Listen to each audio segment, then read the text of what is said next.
Hola chicos, bienvenidos a mi canal. Soy Dani Velázquez, mi nombre completo, Daniela Velázquez Salvador. Como siempre, grupo 605 del Colegio de Bachilleres 10, plantel Aeropuerto. Y como proyecto, voy a llevar a cabo una actividad que me resulta realmente muy interesante. Y es la lectura de uno de los libros más importantes de Albert Camus, El extranjero, por supuesto. Y esta actividad la voy a llevar a cabo en 3 videos y cada video va a constar de 4 capítulos y el último de 3. Entonces, pues quiero dar comienzo con los primeros 4 capítulos. Y de antemano pido disculpas porque se me dificulta pronunciar palabras que lleven R's o S's muy continuas. No sé por qué. Se puede decir es algo parecido a la dislexia, pero no es como tal dislexia. Simplemente se me dificulta y se me es difícil. Entonces intentaré hacerlo lo mejor posible y espero que tenga el suficiente nivel de voz para que se escuche. Y comenzamos. Capítulo 1. Hoy ha muerto mamá. O quizás ayer. No lo sé. Recibí un telegrama del asilo. Falleció su madre. Entierro mañana. Sentidas condolencias. Pero no quiere decir nada. Quizás haya sido ayer. El asilo de ancianos está en Marengo, a 80 kilómetros de Argel. Tomaré el autobús a las 2 y llegaré por la tarde. De esa manera podré velarla y regresaré mañana por la noche. Pedí 2 días de licencia a mi patrón y no pudo negármelos ante una excusa semejante. Pero no parecía satisfecho. Llegué a decirle, no es culpa mía. No me respondió. Pensé entonces que no debía haberle dicho esto. Al fin y al cabo, no tenía por qué excusarme. Más bien le correspondía a él presentarme las condolencias. Pero lo hará, sin duda pasado mañana, cuando me vea de luto. Por ahora, es un poco como si mamá no estuviera muerta. Después del entierro, por el contrario, será un asunto archivado y todo habrá adquirido aspecto más oficial. Tomé el autobús a las 2. Hacía mucho calor. Comí en el restaurante de Celeste como de costumbre. Todos se condolieron mucho de mí y Celeste me dijo, «Madre, hay una sola». Cuando partí, me acompañaron hasta la puerta. Me sentí un poco aturdido, pues fue necesario que subiera hasta la habitación de Manuel para pedirle prestados una corbata negra y un brazal. Él perdió a su tío hace unos meses. Corrí para alcanzar el autobús. Me sentí adormecido, sin duda por la prisa y la carrera, añadidas a los branquinazos, el dolor a gasolina y a la reverberación del camino y del cielo. Dormí casi todo el trayecto, y cuando desperté estaba apoyado contra un militar que me sonrió y me preguntó si venía de lejos. Dije sí, para no tener que hablar más. El asilo está a 2 kilómetros del pueblo. Hice el camino a pie. Quise ver a mamá enseguida, pero el portero me dijo que era necesario ver antes al director. Como estaba ocupado, esperé un poco. Mientras tanto, el portero me estuvo hablando y enseguida vi al director. Me recibió en su despacho. Era un viejecito condecorador con la Legión de Honor. Me miró con sus ojos claros. Después me estrechó la mano y la retuvo tanto tiempo que yo no sabía cómo retirarla. Consultó un legajo y me dijo, «La señora Meursault entró aquí hace 3 años. Usted era su único sostén». Creí que me reprochaba alguna cosa y empecé a darle explicaciones, pero me interrumpió. «No tiene usted por qué justificarse, hijo mío. He leído el legado de su madre. Usted no podía subvenir a sus necesidades. Ella necesitaba una enfermera. Su salario es modesto, y al final de cuentas era más feliz aquí».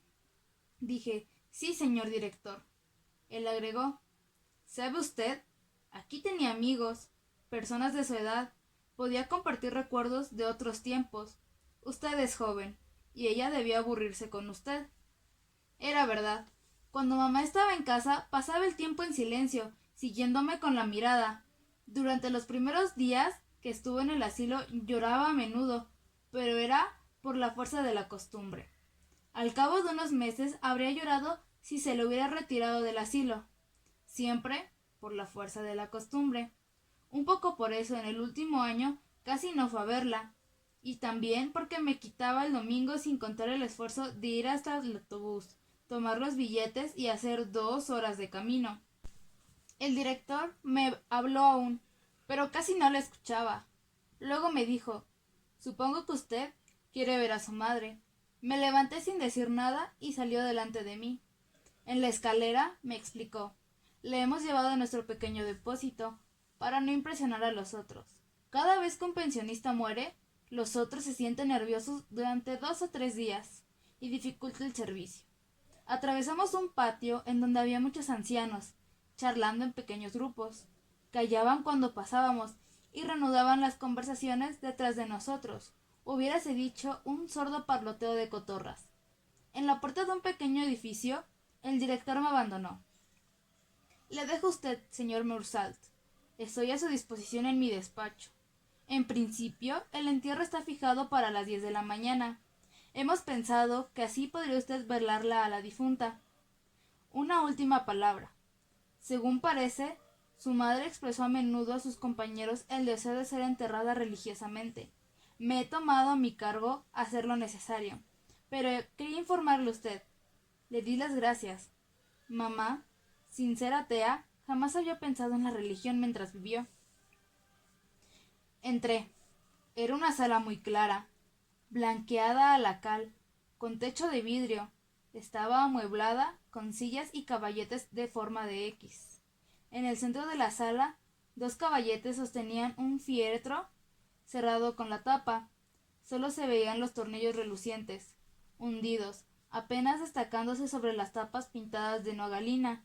Junto al féretro había una enfermera árabe, con blusa blanca y un pañuelo de color vivo en la cabeza. En ese momento, el portero entró detrás de mí. Debió de haber corrido. Tartamudeó un poco. La hemos tapado, pero voy a desatornillar el cajón para que usted pueda verla». Se aproximaba al féretro cuando lo paré. Me dijo: «¿No quiere usted?». Respondí: «No». Se detuvo, y yo estaba molesto porque sentía que no debía haber dicho esto. Al cabo de un instante me miró y me preguntó: «¿Por qué?». Pero sin reproche, como si estuviera informándose, dije: «No sé». Entonces, retorciendo el bigote blanco, declaró sin mirarme: «Comprendo. Tenía ojos hermosos, azul claro, y la tez un poco roja». Me dio una silla y se sentó también, un poco a mis espaldas. La enfermera se levantó y se dirigió hacia la salida. El portero me dijo: «Tiene un chancro». Como no comprendía, miré a la enfermera y vi que llevaba por debajo de los ojos una venda que le rodeaba la cabeza a la altura de la nariz. La venda estaba chata. En su rostro solo se veía la blancura del vendaje.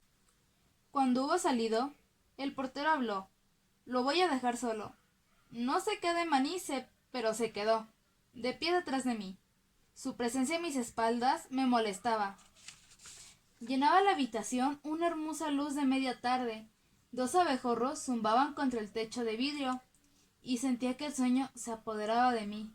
Sin volverme hacia él, dije al portero: «¿Hace mucho tiempo que está usted aquí?».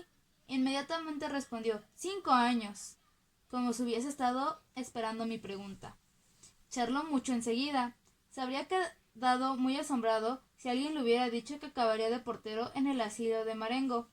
Tenía 64 años y era parisiense. Le interrumpí en ese momento: «Ah, usted no es de aquí». Luego recordé que antes de llevarme a ver al director me había hablado de mamá. Me había dicho que era necesario enterrarla cuanto antes, porque en la llanura hacía calor, sobre todo en esta región. Entonces me había informado que había vivido en París y que le costaba mucho olvidarlo. En París se retiene al muerto 3, a veces 4 días. Aquí no hay tiempo. Todavía no se ha hecho uno la idea cuando hay que salir corriendo detrás del coche fúnebre. Su mujer le había dicho: «Cállate, no son cosas para contarle al señor». El viejo había enrojecido y había pedido disculpas. Yo intervine para decirle, pero no, me pareció lo que contaba era apropiado e interesante. En el pequeño depósito me informó que había ingresado en el asilo como indigente. Como se sentía válido, se había ofrecido para el puesto de portero. Le hice notar que en resumidas cuentas era pensionista. Me dijo que no. Ya me había llamado la atención la manera en que tenía que decir ellos, los otros, y más raramente los viejos, al hablar de los pensionistas, algunos de los cuales no tenían más edad que él. Pero naturalmente no era la misma cosa. Él era portero y en cierta medida tenía derechos sobre ellos. La enfermera entró en ese momento. La tarde había caído bruscamente. La noche habíase espesado muy rápidamente sobre el vidrio del techo.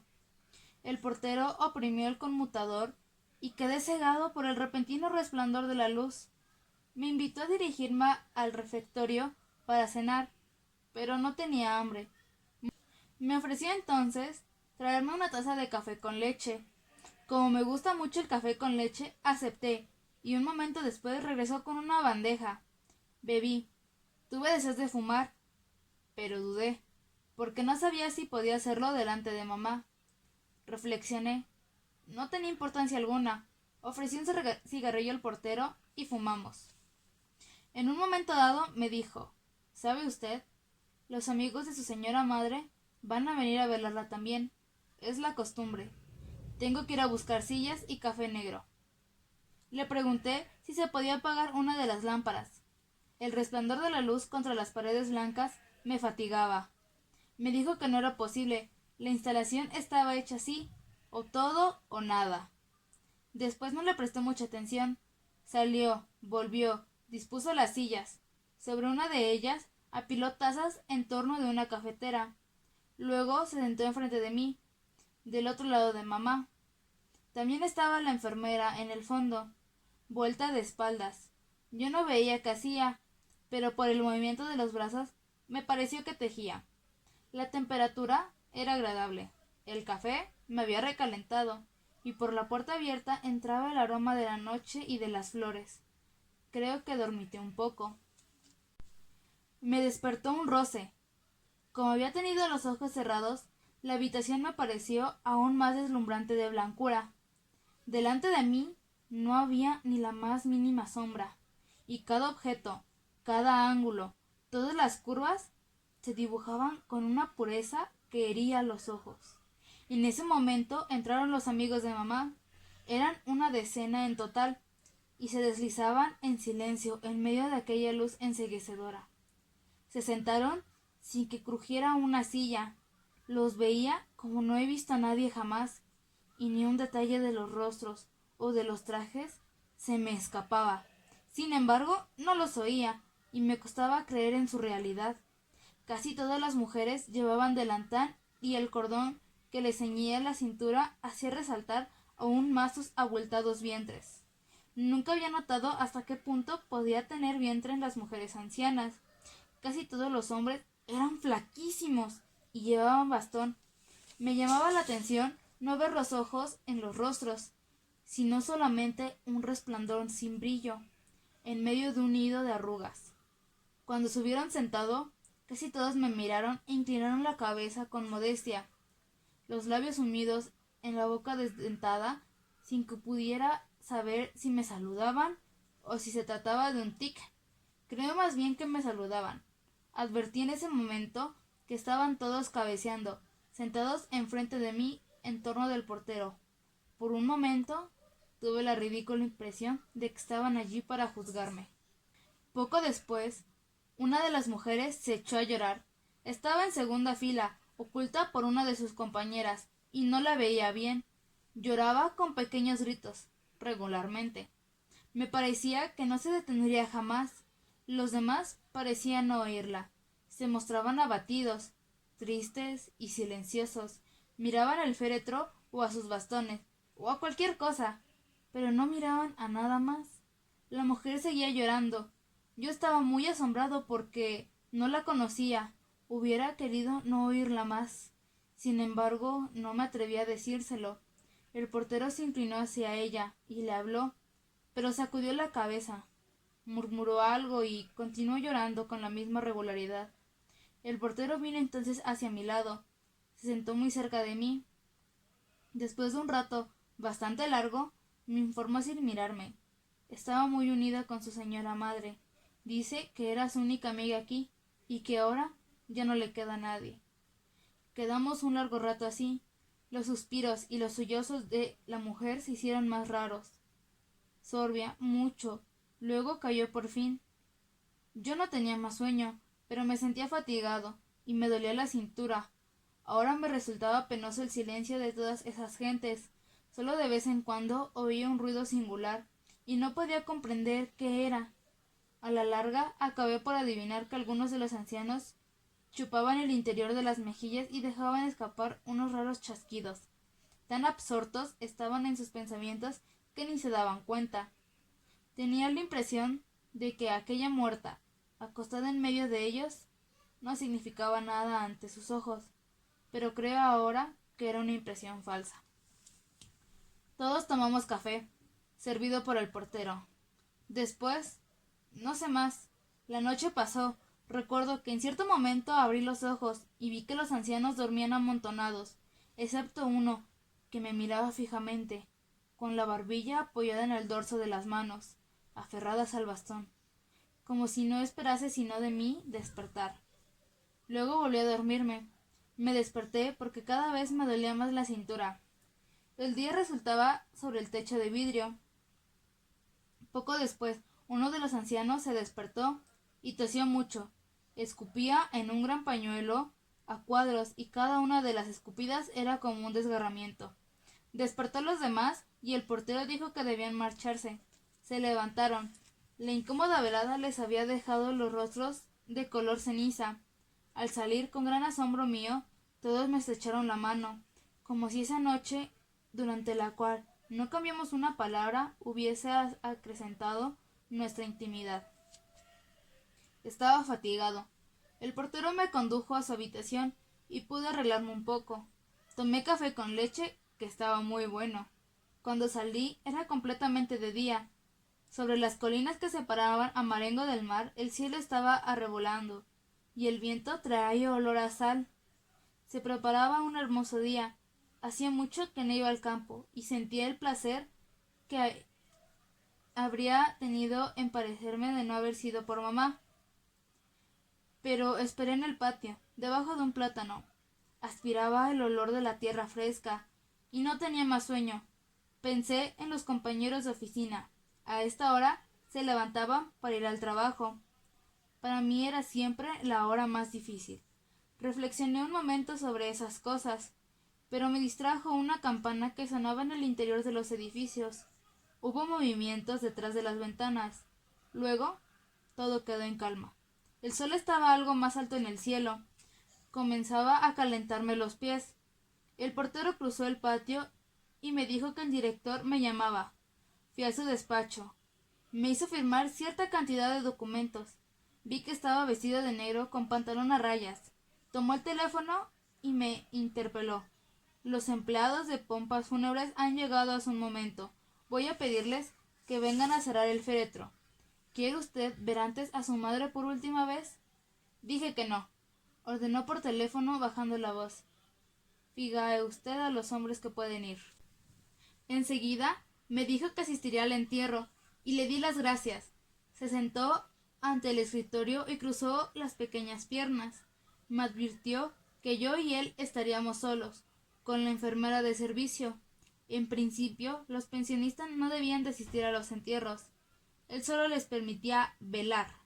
Es cuestión de humanidad, señaló, pero en este caso había autorizado a seguir el cortejo a un viejo amigo de mamá, Tomás Pérez. Aquí el director sonrió, me dijo, comprende usted, es un sentimiento un poco pueril, pero él y su madre casi no se separaban. En el asilo les hacían bromas, le decían a Pérez, es su novia. Pérez reía, aquello les complacía. La muerte de la señora de Mursal le había afectado mucho. Creí que no debía de negarle la autorización, pero le prohibí verla ayer, por consejo del médico visitador. Quedamos silenciosos bastante tiempo. El director se levantó y miró por la ventana del despacho. Después de un momento observó: ahí está el cura de Marengo. Viene antes de la hora. Me advirtió que llevaría 3/4 de hora la marcha, por lo menos. Llegar a la iglesia, que se halla en el pueblo mismo. Bajamos. Delante del edificio estaban el cura y 2 monaguillos. Uno de estos tenía el incensario, y el sacerdote se inclinaba hacia él para regular el largo de la cadena de plata. Cuando llegamos, el sacerdote se incorporó, me llamó hijo mío, y me dio algunas palabras. Entró, yo le seguí. Vi de una ojeada que los tornillos del féretro estaban hundidos, y que había 4 hombres negros en la habitación. Oí al mismo tiempo al director decirme que el coche esperaba en la calle, y al sacerdote comenzar las oraciones. A partir de ese momento, todo se desarrolló muy rápidamente. Los hombres avanzaron hacia el féretro con un lienzo. El sacerdote, sus acompañantes, el director y yo salimos. Delante de la puerta estaba una señora que no conocía. El señor Mursal, dijo el director. No oí el nombre de la señora, y comprendí solamente que era la enfermera delegada. Inclinó, sin una sonrisa, el rostro huesudo y largo. Luego nos apartamos para pasar el cuerpo. Seguimos a los hombres que lo llevaban y salimos del asilo. Delante de la puerta estaba el coche, lustroso, oblongo y brillante. Hacía pensar en una caja de lápices. A su lado estaban el empleado de la funeraria, hombrecillo de traje ridículo, y un anciano de aspecto tímido. Comprendí que era Pérez. Llevaba un fieltro blando de copa redonda y alas anchas. Se lo quitó cuando el féretro pasó por la puerta. Un traje cuyo pantalón se arrollaba sobre los zapatos, y un lazo de género negro demasiado pequeño para la camisa de cuello blanco grande. Los labios le temblaban bajo la nariz mechada de puntos negros. Los cabellos blancos, bastante finos, dejaban pasar unas curiosas orejas, colgantes y mal orladas, cuyo color rojo sangre me sorprendió en aquella pálida fisonomía. El hombre de la funeraria nos indicó nuestros lugares. El sacerdote caminaba adelante, luego el coche, en torno de él los 4 hombres, detrás el director, yo y, cerrando la marcha, la enfermera delegada y Pérez. El cielo estaba lleno de sol. Comenzaba a pesar sobre la tierra, y el calor aumentaba rápidamente. No sé por qué habíamos esperado tanto tiempo antes de ponernos en marcha. Tenía calor con mi traje oscuro. El viejecito, que se había cubierto, se quitó nuevamente el sombrero. Me había vuelto un poco hacia su lado, y le miraba cuando el director me habló de él. Me dijo que a menudo mi madre y Pérez iban a pasear por la tarde hasta el pueblo, acompañados por una enfermera. Miré el campo a mi alrededor, a través de las líneas de ciprés que aproximaban las colinas al cielo, de aquella tierra rojiza y verde, de aquellas casas, pocas y bien dibujadas. Comprendía a mi madre. La tarde en esa región debía de ser como una tregua melancólica. Hoy, el sol desbordante, que hacía estremecer el paisaje, lo tornaba inhumano y deprimente.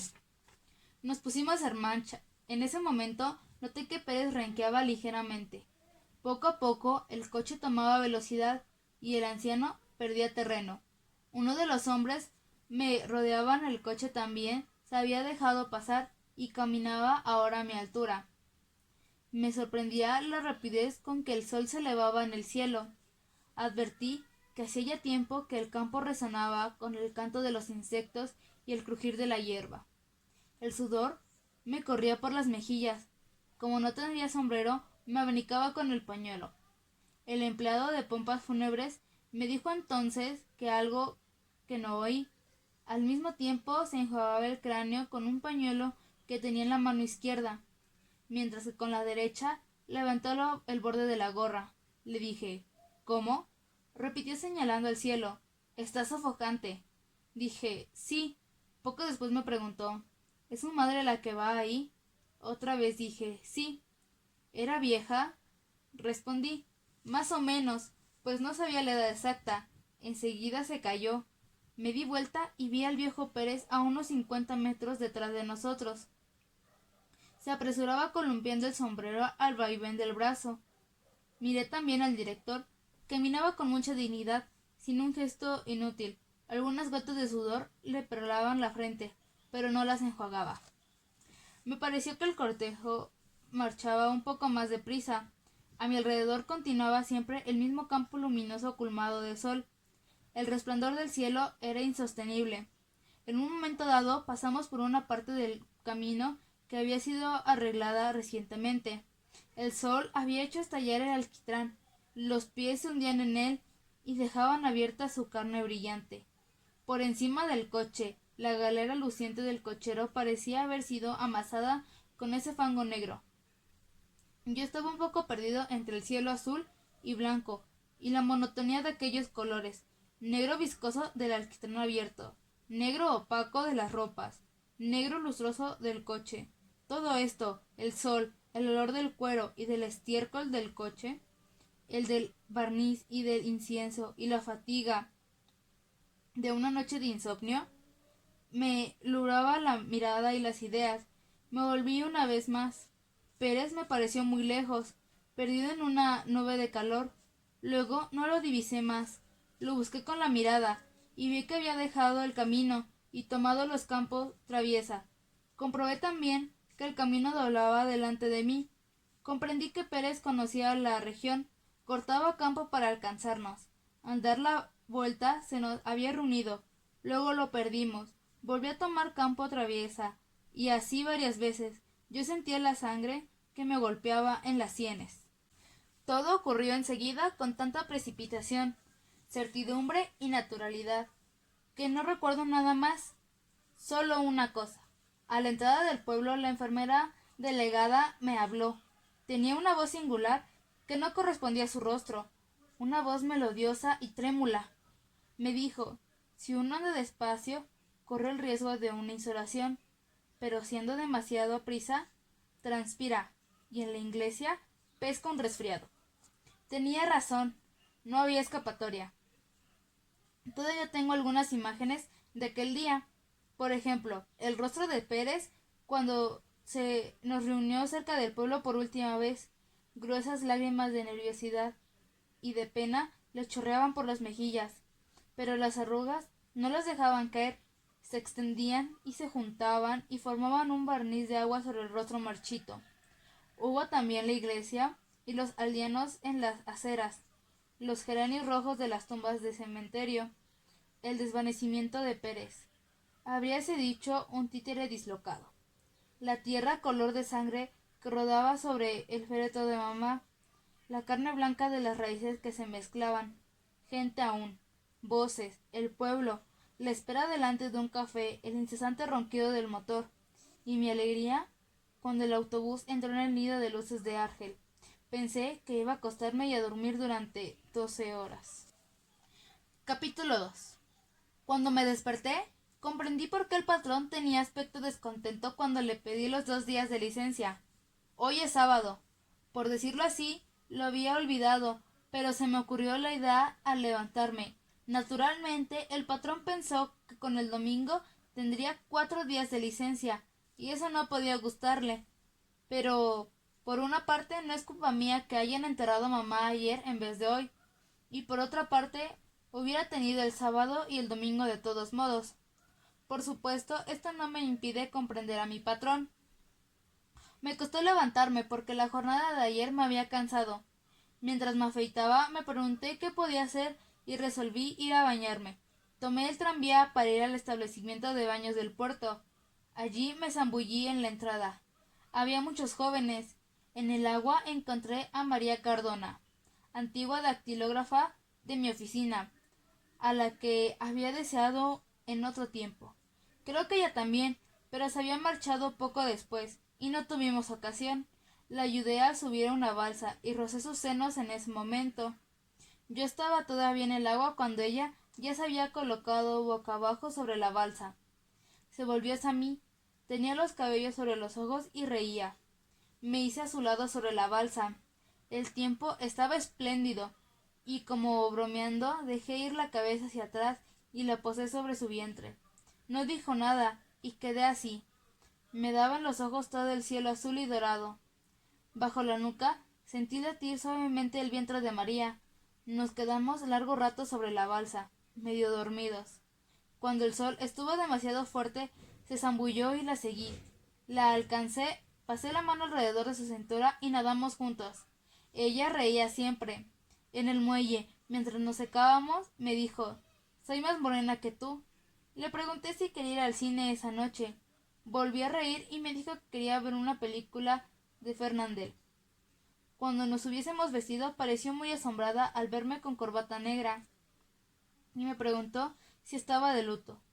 Le dije que mamá había muerto, como si quisiera saber cuándo. Respondí: «Ayer». Se estremeció un poco, pero no dijo nada. Estuve a punto de decirle que no era mi culpa, pero me detuve porque pensé que yo lo había dicho a mi patrón. Todo esto no significaba nada. De todos modos, uno siempre es un poco culpable. Por la noche, María había olvidado todo. La película era graciosa a ratos y luego demasiado tonta. En verdad, ella apretaba su pierna contra la mía. Yo le acariciaba los senos. Hacia el fin de la función, la besé, pero mal. Al salir vino a mi casa. Cuando me desperté, María se había marchado. Me había explicado que tenía que ir a casa de su tía. Pensé que era domingo y me fastidió. No me gusta el domingo. Me di vuelta en la cama. Busqué en la almohada el olor a sal que habían dejado allí los cabellos de María, y dormí hasta las 10. Luego estuve fumando cigarrillos hasta mediodía, siempre acostado. No quería almorzar en el restaurante de Celeste como de costumbre, porque indudablemente me hubieran formulado preguntas, cosa que no me gusta. Cocí unos huevos y los comí solos, sin pan, porque no tenía más, y no quería bajar a comprarlo. Después del almuerzo, me aburrí un poco y erré por el departamento. Resultaba cómodo cuando mamá estaba allí. Ahora es demasiado grande para mí, y he debido trasladar a mi cuarto la mesa del comedor. No vivo más que en esta habitación, entre sillas de paja un poco hundidas, el ropero cuyo espejo está amarillento, el tocador y la cama de bronce. El resto está abandonado. Un poco más tarde, por hacer algo, cogí un periódico viejo y lo leí. Recorté un aviso de la sala Scrutchen y lo pegué en un cuaderno viejo, donde pongo las cosas que me divierten en los periódicos. También me lavé las manos y, para concluir, me asomé al balcón. Mi cuarto da sobre la calle principal del barrio. Era una hermosa tarde. Sin embargo, el pavimento estaba grasiento, había poca gente y apurada. Pasó primero una familia que iba de paseo. Dos niños de traje marinero, los pantalones sobre las rodillas, un tanto trabados dentro de las ropas rígidas, y una niña con un gran lazo de color rosa y zapatos de charol. Detrás de ellos una madre enorme, vestida de seda castaña, y el padre, un hombrecillo bastante endeble que conocía de vista. Llevaba sombrero de paja, corbata de lazo y un bastón en la mano. Al verle con su mujer comprendí por qué en el barrio se decía de él que era distinguido. Un poco más tarde pasaron los jóvenes del arrabal, de pelo lustroso y corbata roja, chaqueta muy ajustada, bolsillo bordado y zapatos de punta cuadrada. Pensé que iban a los cines del centro porque partían muy temprano y se apresuraban a tomar el tranvía, riendo estrepitosamente. Después de ellos pasaron la calle poco a poco desierta. Creo que en todas partes había comenzado los espectáculos. En la calle solo quedaban los tenederos y los gatos. Sobre las higueras que bordeaban la calle el cielo estaba limpio, pero sin brillo. En la acera de enfrente el cigarrero sacó la silla y la instaló delante de la puerta. Montó sobre ella, apoyando los dos brazos en el respaldo. Las tranvías, en un momento antes, cargados de gente, estaban casi vacíos. En el cafetín Ches Pierrot continuaba la cigarrería. El mozo barría acerrín en el salón desierto. Era realmente domingo. Volví a la silla y la coloqué como la del cigarrero porque me pareció que era más cómodo. Fumé 2 cigarrillos, entré a buscar un trozo de chocolate y volví a la ventana a comerlo. Poco después el cielo se oscureció y creí que íbamos a tener una tormenta de verano. Se despejó poco a poco, sin embargo, pero el paso de las nubes había dejado en la calle una promesa de lluvia que la volvía más sombría. Quedó largo rato mirando el cielo. A las 5, los tranvías llegaron ruidosamente. Traían del estadio Circunvencio racimos de espectadores colgados de los estribos y de los pasamanos. Los tranvías siguientes trajeron a los jugadores, que reconocí por las pequeñas valijas. Gritaban y cantaban a voz en cuello que su club no parecía más. Varios me hicieron señas. Uno hasta llegó a gritarme «¡Les ganamos!». Dije «¡Sí!». Sacudió la cabeza y a partir de ese instante los automóviles comenzaron a fluir. El día avanzó un poco más. El cielo enrojeció sobre los techos y con la tarde que caía las calles se animaron, pero poco a poco regresaban los paseantes. Reconocí al señor distinguido, en medio de otros. Los niños lloraban y se dejaban arrastrar. Casi enseguida, los cines del barrio volcaron sobre las calles una marea de espectadores. Los jóvenes tenían gestos más resueltos que de costumbre, y pensé que habían visto una película de aventuras. Los que regresaban de los cines del centro llegaron un poco más tarde. Parecían más graves. Todavía reían, pero solo de cuando en cuando parecían fatigados y soñadores. Se quedaron en la calle, yendo y viniendo por la acera de enfrente. Las jóvenes del barrio andaban tomadas del brazo en cabeza. Los muchachos habían arreglado para cruzarse con ellas y les lanzaban piropos, de los que ellas reían volviendo la cabeza. Varias que yo conocía me hicieron señas. Las lámparas de la calle se encendieron bruscamente e hicieron palidecer las primeras estrellas que surgían en la noche. Sentía fatigárseme los ojos mirando las aceras con su cargamento de hombres y de luces. Las lámparas hacían relucir el piso grasiento y con intervalos regulares. Los tranvías volcaban sus reflejos sobre los cabellos brillantes, una sonrisa o una pulsera de plata. Poco a poco, con los tranvías más escasos y la noche ya oscura sobre los árboles y las lámparas, el barrio se vació insensiblemente. Hacía que el primer gato atravesó lentamente la calle, de nuevo desierta. Pensé entonces que era necesario comer. Me dolió un poco el cuello por haber estado tanto tiempo apoyado en el respaldo de la silla. Bajé a comprar pan y pastas. Cociné y comí de pie. Quise fumar aún un cigarrillo en la ventana, pero sentí un poco de frío. Eché los cristales y al volverme vi por el espejo un extremo de la mesa en el que estaban juntos la lámpara de alcohol y unos pedazos de pan.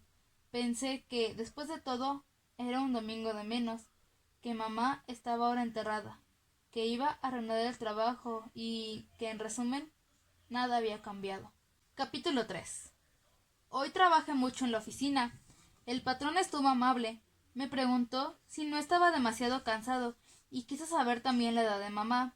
Dije, alrededor de los 60, para no equivocarme, y no sé por qué pareció quedar aliviado y considerar que era un asunto concluido.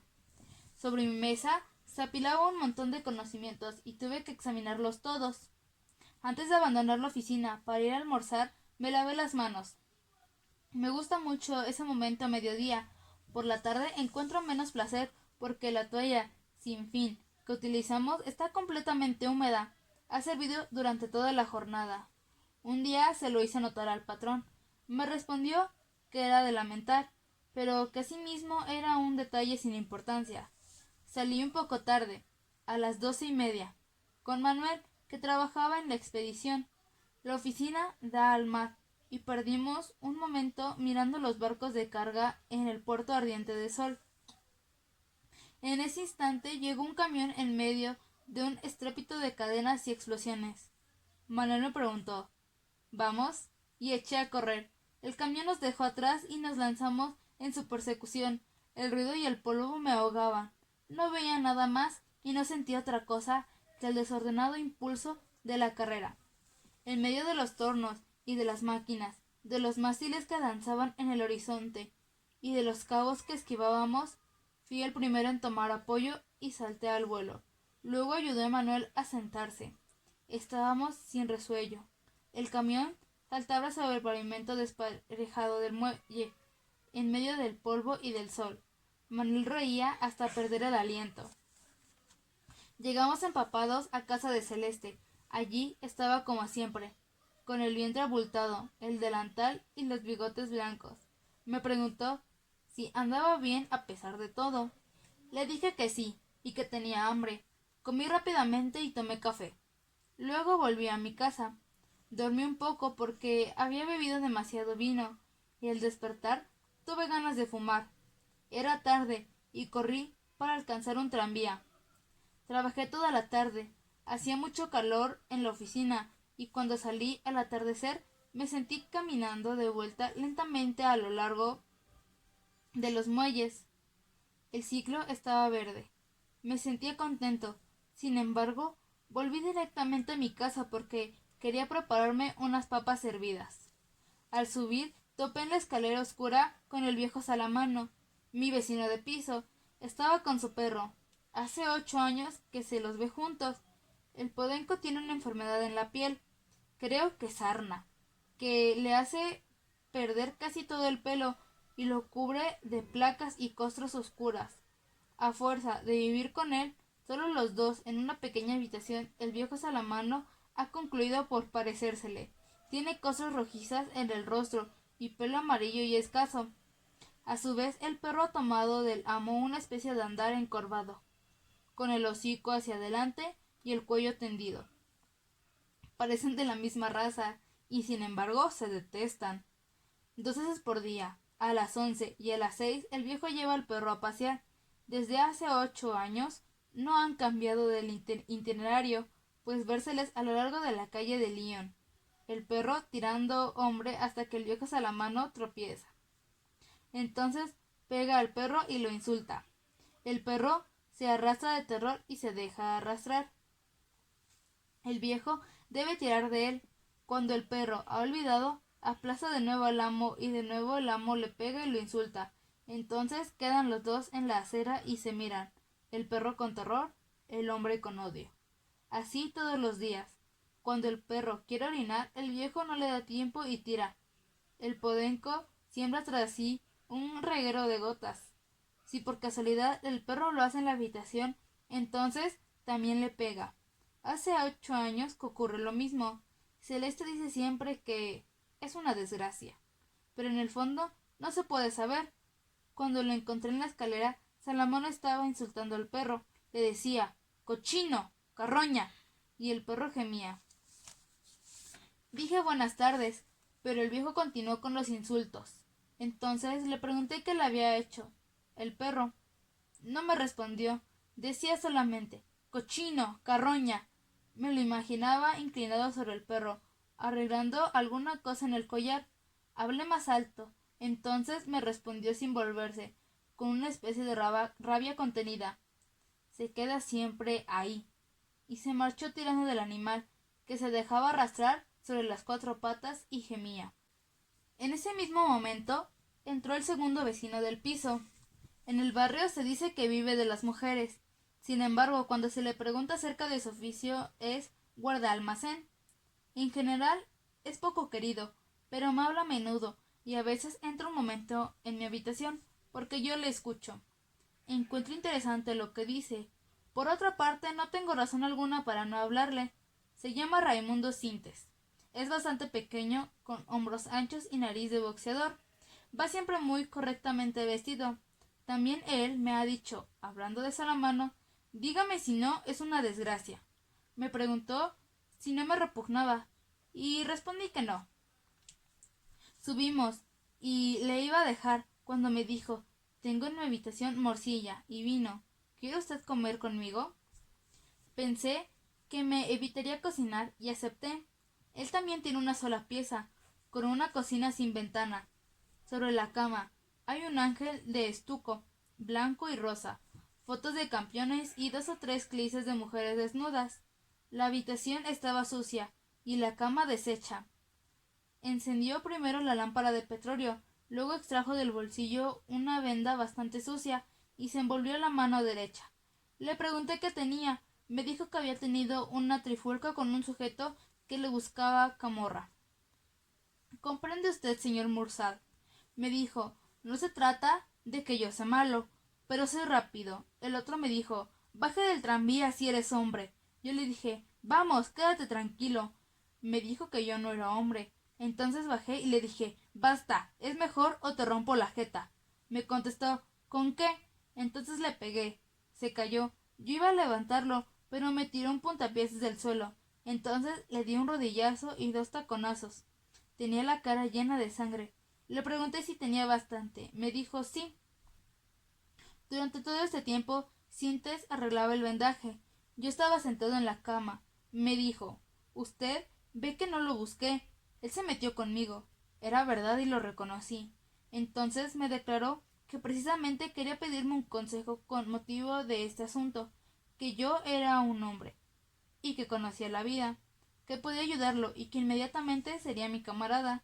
No dije nada y me preguntó otra vez si quería ser su camarada. Dije que me era indiferente y pareció quedar contento. Sacó una morcilla, la cocinó en la sartén y colocó vasos, platos, cubiertos y 2 botellas de vino. Todo en silencio. Luego nos instalamos. Mientras comíamos comenzó a contarme la historia. Al principio vacilaba un poco. Conocí a una señora. Para decir verdad, era mi amante. El hombre con quien se había peleado era el hermano de esa mujer. Me dijo que la había mantenido. No contesté nada, y sin embargo se apresuró a añadir que sabía lo que decía en el barrio, pero que tenía su conciencia limpia y que era guardalmacén. Pero volviendo a mi historia, me dijo, me di cuenta de que me engañaba, le daba lo necesario para vivir, pagaba el alquiler de la habitación y le daba 20 francos por día para el alimento, 300 francos por la pieza, 600 francos por el alimento, un par de medias de vez en cuando. Esto sumaba 1000 francos y la señora no trabajaba, pero me decía que era poco, que no le alcanzaba con lo que le daba. Sin embargo, yo le decía, ¿por qué no trabajas mediodía? Me ayudarías para todas las cosas chicas. Este mes te he comprado un conjunto. Te pago 20 francos por día, te pago el alquiler y tú lo que haces es tomar café por las tardes con tus amigas. Tú les das el café y el azúcar. Yo te doy el dinero. Me he portado bien contigo y tú me correspondes mal. Pero no trabajaba. Decía que no le alcanzaba y así me di cuenta de que había engaño. Me contó entonces que le había encontrado un billete de lotería en el bolso, sin que ella pudiera explicarle cómo lo había comprado. Poco después entró en casa de ella una papeleta del Monte de Piedad, prueba de que había empeñado 2 pulseras. Hasta ahí él ignoraba la existencia de las pulseras. Vi bien claro que me engañaba, entonces la dejé, pero antes le di una paliza y le canté las verdades. Le dije que todo lo que quería era divertirse. Usted comprende, señor Mursal. Yo le dije, ¿no ves que la gente está celosa de la felicidad que te doy? Más tarde te darás cuenta de la felicidad que tenías. La había pegado hasta hacerla sangrar. Antes no le pegaba. La golpeaba, pero con ternura, por así decir. Ella gritaba un poco. Yo cerraba las persianas y todo concluía como siempre. Pero ahora es necesario, y para mí no la he castigado bastante. Me explicó entonces que por eso necesitaba consejo. Se interrumpió para arreglar la mecha de la lámpara que carbonizaba. Yo continuaba escuchándole. Había bebido casi 1 litro de vino y me ardían las sienes. Como no quedaban más cigarrillos, fumaba los de Raimundo. Los últimos tranvías pasaban y llevaban consigo los ruidos, ahora lejanos, del barrio. Raimundo continuó. Le fastidiaba sentir todavía esos deseos de hacer el coito con ella, pero que quería castigarla. Primero había pensado llevarla a un hotel y llamar a los costumbres para provocar el escándalo y hacerla fichar como prostituta. Luego se había dirigido a los amigos que tenían el ambiente, pero no se les había ocurrido nada, y para eso no valía la pena hacer el del ambiente. Como me lo hacía notar Raimundo, se lo había dicho y ellos le propusieron marcarla. Pero no era eso lo que él quería. Iba a reflexionar, pero antes deseaba preguntarme algo. Por otra parte, antes de preguntármelo, quería saber qué opinaba de la historia. Respondí que no opinaba nada, pero que era interesante. Me preguntó si creía que le había engañado, y a mí me parecía, por cierto, que la había engañado. Me preguntó si encontraba que se le debía de castigar y qué haría yo en su lugar. Le dije que era difícil saber, pero comprendí que quisiera castigarla. Bebí todavía un poco de vino, encendí un cigarrillo y me descubrió su idea. Quería escribirle una carta, con patadas y al mismo tiempo cosas para hacerla arrepentir. Después, cuando regresara, se acostaría con ella y justo en el momento de acabar, le escupiría en la cara, la echaría a la calle. Me pareció que, en efecto, de ese modo quedaría castigada. Pero Raimundo me dijo que no se sentía capaz de escribir la carta adecuada y que había pensado en mí para redactarla. Como no dijera nada, me preguntó si me molestaría hacerlo enseguida y respondí que no. Bebió un vaso de vino y se levantó. Apartó los platos y la poca morcilla fría que habíamos dejado. Limpió cuidadosamente el hule de la mesa.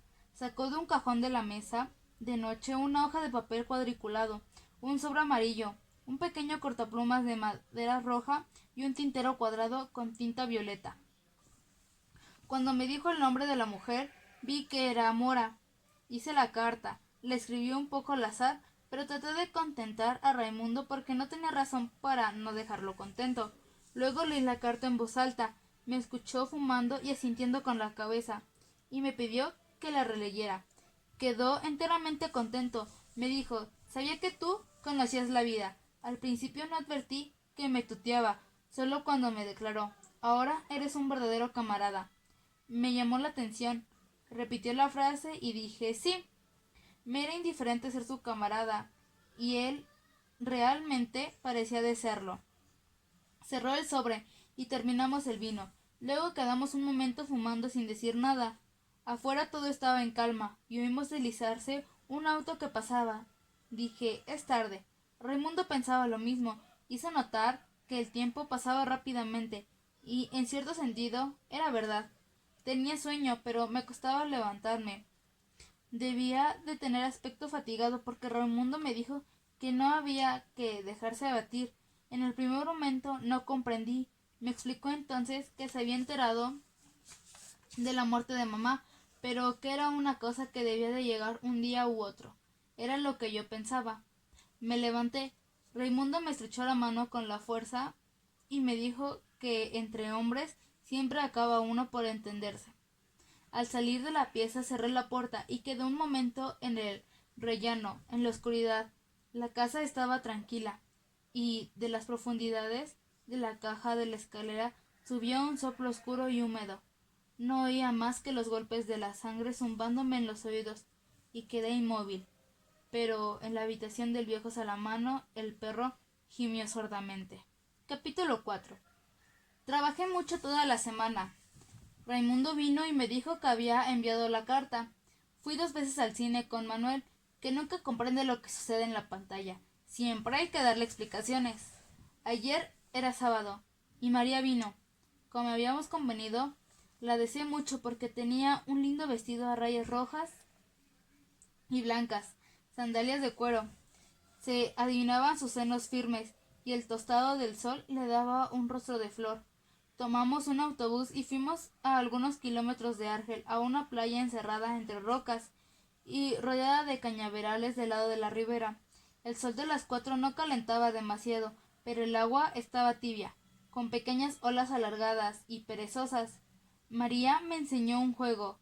Al nadar había que beber en la cresta de las olas, conservar en la boca toda la espuma y ponerse enseguida de espaldas para proyectarla hacia el cielo. Se formaba entonces un encaje espumoso que se desvanecía en el aire o caía como lluvia tibia sobre la cara, pero al cabo sentí la boca quemada por la amargura de la sal. María se me acercó entonces y se estrechó contra mí en el agua. Puso su boca contra la mía. Su lengua refrescaba mis labios y rodamos entre las olas durante un momento. Cuando nos vestimos nuevamente en la playa, María me miraba con ojos brillantes. La besé. A partir de ese momento no hablamos más. La estreché contra mí y nos apresuramos a buscar un autobús. Regresar, ir a casa y arrojarnos sobre la cama. Había dejado la ventana abierta y era agradable sentir derramarse la noche de verano sobre nuestros cuerpos morenos. Esa mañana María se quedó y le dije que almorzaríamos juntos. Bajé a comprar carne. Al subir oí una voz de mujer en la habitación de Raimundo. Poco después, el viejo Salamano regañó al perro. Oímos ruidos de suelas y uñas en los peldaños de madera de la escalera. Y luego, cochino, carroña. Salieron a la calle. Conté a María la historia del viejo y se rió. Tenía puesto uno de mis pijamas, cuya manga había recogido. Cuando rió, tuve nuevamente deseos de ella. Un momento después, me preguntó si la amaba. Le contesté que no tenía importancia, pero que me parecía que no. Pareció triste. Mas, al preparar el almuerzo, y sin motivo alguno, se echó otra vez a reír, de tal manera que la besé. En ese momento, el ruido de una disputa estalló en la habitación de Raimundo. Se oyó al principio una voz aguda de mujer, y luego a Raimundo que decía: me has engañado, me has engañado. Yo te voy a enseñar a engañarme. Algunos ruidos sordos, y la mujer aulló, pero de tan terrible manera que inmediatamente el pasillo se llenó de gente. También María y yo salimos. La mujer gritaba sin cesar, y Raimundo pegaba sin cesar. María me dijo que era terrible, y no respondí. Me pidió que fuese a buscar un agente, pero le dije que no me gustaban los agentes. Sin embargo, llegó con el inquilino del segundo, que es plomero. Golpeó en la puerta y no se oyó nada más. Golpeó con más fuerza, y al cabo de un momento la mujer lloró otra vez y Raimundo abrió. Tenía un cigarrillo en la boca y el aire dulzón. La muchacha se precipitó hacia la puerta y declaró a la gente que Raimundo la había pegado. «Tu nombre», dijo la gente. Raimundo respondió: «Quítate el cigarrillo de la boca cuando me hablas», dijo el agente. Raimundo titubeó, me miró y se quedó con el cigarrillo. Entonces el agente le cruzó la cara al vuelo de una bofetada, espesa y pesada, en plena mejilla. El cigarrillo cayó algunos metros más lejos. Raimundo se demudó, pero no dijo nada enseguida. Luego preguntó con voz humilde si podía recoger la colilla. El agente respondió que sí y agregó: «Pero la próxima vez sabrás que un agente no es un monigote». Mientras tanto, la muchacha lloraba y repetía: «Me golpeó. Es un rufián, señor agente». Preguntó entonces Raimundo: «¿Permite la ley que se llame rufián a un hombre?». Pero el agente le ordenó cerrar el pico. Raimundo se volvió entonces hacia la muchacha y le dijo: «Espera, chiquita, ya nos volveremos a encontrar». El agente le dijo que se callara, que la muchacha debía marcharse y él permanecer en la habitación, aguardando que la comisaría lo citara. Agregó que Raimundo debería de sentirse avergonzado de estar borracho al punto de temblar como lo hacía. Entonces Raimundo le explicó: «No estoy borracho, señor agente. Estoy aquí, delante de usted, y tiemblo contra mi voluntad». Cerró la puerta y todos se fueron. María y yo concluimos de preparar el almuerzo, pero ella no tenía hambre. Yo comí casi todo. A la 1 se fue y dormí un poco. En eso de las 3 llamaron a mi puerta y entró Raimundo. Me quedé acostado. Se sentó en el borde de la cama. Quedó un momento sin hablar y le pregunté cómo había ocurrido el asunto. Me contó que había hecho lo que quería, pero que ella le había dado un bofetón y entonces él le había pegado. En cuanto al resto, ya lo había visto. Le dije que me parecía que ahora estaba castigada y que había de sentirse contento. Era también su opinión, y ella observó que la gente había actuado bien, pero que no cambiaría en nada los golpes que ella había recibido. Agregó que conocía bien a los agentes y que sabía cómo había que manejarse con ellos. Me preguntó entonces si había esperado que respondiera el bofetón del agente. Contesté que no había esperado nada y que por otra parte no me gustaban los agentes. Raimundo pareció muy contento. Me preguntó si quería salir con él. Me levanté y comencé a peinarme. Me dijo entonces que era necesario que le sirviera como testigo. A mí me era indiferente, pero no sabía qué debía decir. Según Raimundo, bastaba declarar que la muchacha lo había engañado. Acepté servirle como testigo. Salimos, y Raimundo Me ofreció un aguardiente. Luego quiso jugar una partida de billar y perdí por un pelo. Después quería ir al burdel, pero le dije que no quería. No tenía ganas. Regresamos, lentamente, mientras me decía cuánto celebraba haber logrado castigar a su amante. Estuvo muy amable conmigo y pensé que era un momento agradable. Desde lejos divisé en el umbral de la puerta al viejo Salamano, que tenía aspecto agitado. Cuando nos acercamos, vi que no tenía consigo al perro. Miraba para todos lados y se volvía sobre sí mismo. Trataba de perforar la oscuridad del pasillo. Mascullaba palabras sueltas y volvía a escuñir la calle con los ojos enrojecidos. Cuando Raimundo le preguntó qué le sucedía, no respondió inmediatamente. Oí vagamente que murmuraba cochino, carroña, y continuaba agitándose. Le pregunté dónde estaba el perro. Bruscamente me respondió que se había marchado. Luego, de golpe, habló con volubilidad. Lo llevé al campo de maniobras, como de costumbre. Había mucha gente en torno de los kioscos de saltimbanquis. Me detuve a mirar el rey de la evasión y cuando quise sentir no estaba más allí. Hace tiempo que estaba por comprarle un collar menos grande, pero jamás hubiera creído que esa carroña pudiera marcharse así. Raimundo le explicó entonces que el perro podía haberse perdido y que iba a volver. Le citó ejemplos de perros que habían hecho decenas de kilómetros para encontrar a su amo. A pesar de todo, el viejo pareció más agitado. Pero ellos lo agarran. ¿Comprende usted? Si por lo menos alguien lo recogiera. Pero no es posible. Da asco a todo el mundo con las costras. Los agentes lo agarran en seguro. Le dije entonces que debiera la perrera y que se lo devolverían mediante el pago de algunos derechos. Me preguntó si los derechos serían elevados. Yo no lo sabía. Entonces montó en cólera. Dar dinero por esa carroña. ¡Ah, que reviente! Y se puso a insultarlo. Raimundo rió y entró en la casa. Lo seguí y nos separamos en el relleno del piso. Un momento después oímos los pasos del viejo, que golpeó en mi puerta. Cuando abrí, quedó un momento en el umbral y me dijo discúlpeme, discúlpeme. Le invité a entrar, pero no quiso. Miraba la punta de los zapatos y le temblaban las manos costrosas. Sin mirarme de frente me preguntó no me lo han de agarrar. Diga, señor Mursal, tiene que devolvérmelo. Si no, ¿qué va a hacer de mí? Le dije que la perrera guardaba a los perros 3 días a disposición de los propietarios y que después hacían con ellos lo que le parecía. Me miré en silencio. Luego dijo buenas noches. Cerró la puerta. Le oí ir y venir. La cama crujió y por el extraño y leve ruido que atravesó el tabique comprendí que lloraba. No sé por qué pensé en mamá, pero tenía que levantarme temprano al día siguiente. No tenía hambre y me acosté sin cenar. Así terminan mis 4 primeros capítulos de este libro, El extranjero, de Albert Camus.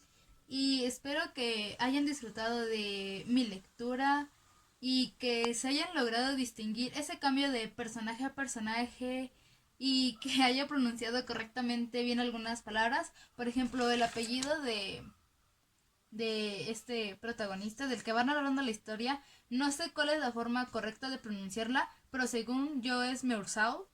No sé si estoy bien o si estoy mal, pero así lo pronuncio yo. Y a decir verdad, este no es un proyecto que haya pensado por mi cuenta y haya decidido llevarlo a cabo, simplemente porque sí, sino que al igual que mis otros videos han sido proyectos que me han pedido de la escuela y este realmente es uno de los más interesantes y más llamativos que he tenido el placer de hacer, puesto que hay muchas personas que no les gusta leer, pero sí les gusta escuchar los libros y de esa manera inclusive entienden más. Entonces espero que este video lo puedan ver ese tipo de personas y no solamente se quede con mi círculo de maestro estudiante, sino que llegue a resultar útil para otras personas. Y simplemente eso es todo y gracias por el video. Denle like si les gustó y si no, pues ya que. suscríbanse porque voy a estar subiendo otros, los capítulos restantes que van a ser del 5 al 8 y del 9 al 11. Y ya eso es todo por mi parte. Gracias por ver, compartan y ya. Hasta luego, bye.